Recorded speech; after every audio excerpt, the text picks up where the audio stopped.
कंगण्या किसमिट्या पवळ्या मनगट्या जडे तोडे अंगट्या पोत पारोड्या ठुशी चंद्रहार मणी मंगळसूत्र जडिताचे आंबेचे मणी मंगळसूत्र जडिताचे.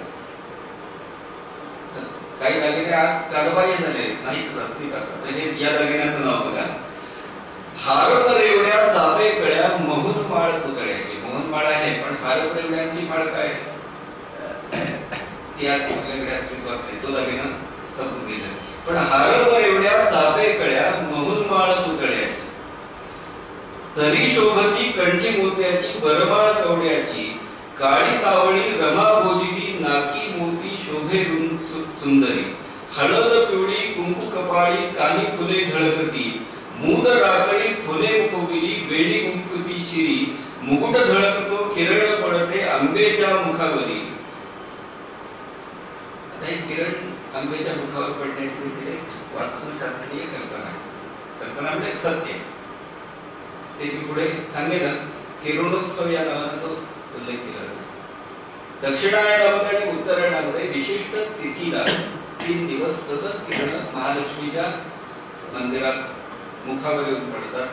एक दिवस मुखावर, एक दिवस चरणावर, एक दिवस कटीवर, अशा रीतीने किरणांचा उत्सर्ग होतो.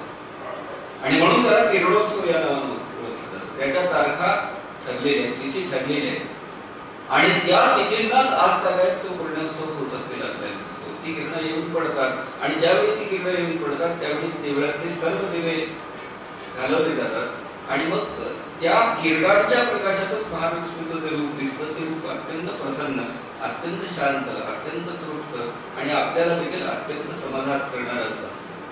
अशी महालक्ष्मी पाहण्यासाठी मग किरणोत्सवाच्या वेळी प्रचंड गर्दी होते. महाद्वार कोल्हापूरच्या मूर्तीच्या गाभाऱ्यापासून जवळजवळ 80 फुटावर आहे. त्या महाद्वारातून किरण येतात. पश्चिमेला सूर्य जेव्हा जातो तेव्हा किरण येतात. तर महाद्वार हे देखील जवळजवळ 100 पेक्षाही जास्त फूट उंच बांधले. त्या महाद्वाराच्या बांधणीमध्येच अशी काही वास्तुशास्त्रीय योजना केलेली आहे की बरोबर किरण त्या तिथीला महालक्ष्मीच्या मूर्तीवर येऊन पडते. आपलं वास्तुशास्त्र किती प्रगत होतं याची कल्पना आपल्याला शतकानुशतक केलेली आहे. पण या किरणोत्सवामध्ये कुठेही फरक पडलेला नाही आणि हा किरणोत्सव देखील चमत्कार म्हणूनच मानला जातो. पण हा चमत्कार नसून आपल्या प्राचीन वास्तुशास्त्रज्ञांच्या कौशल्याची ती करामत असते. एकेकाळी आपण किती प्रगत होतो तरी बाकी महाद्वार केव्हा बांधलेले याची नोंद कुठे इतिहासात नाही. आमच्या तुळजापूरच्या देवीचा दरवाजा जो आहे तो करमाळ्याच्या निंबाळकर सरदारांनी बांधलेला आहे आणि हे निंबाळकर सरदार निजामाचे सरदार म्हणून त्याला निंबाळकर दरवाजा असं म्हटलं जातं. त्या दरवाज्यातून आपण प्रवेश करतो आणि उजव्या हाताला जिथे नगारखाना आहे आणि त्याच्या बाहेरच्या बाजूला डाव्या हाताला जिथे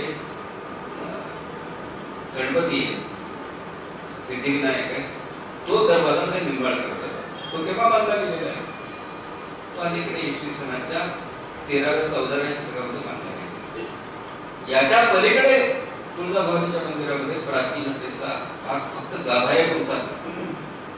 महालक्ष्मीच्या मंदिरात मात्र हे महाद्वार ते अति प्राचीन काळापासून म्हणून मी सांगत नाही. मला मुद्दा हा सांगायचा आहे की आपल्या अति प्राचीन काळामध्ये देखील वास्तुशास्त्र किती प्रगत झालेलं होतं याची कल्पना आपल्याला आहे.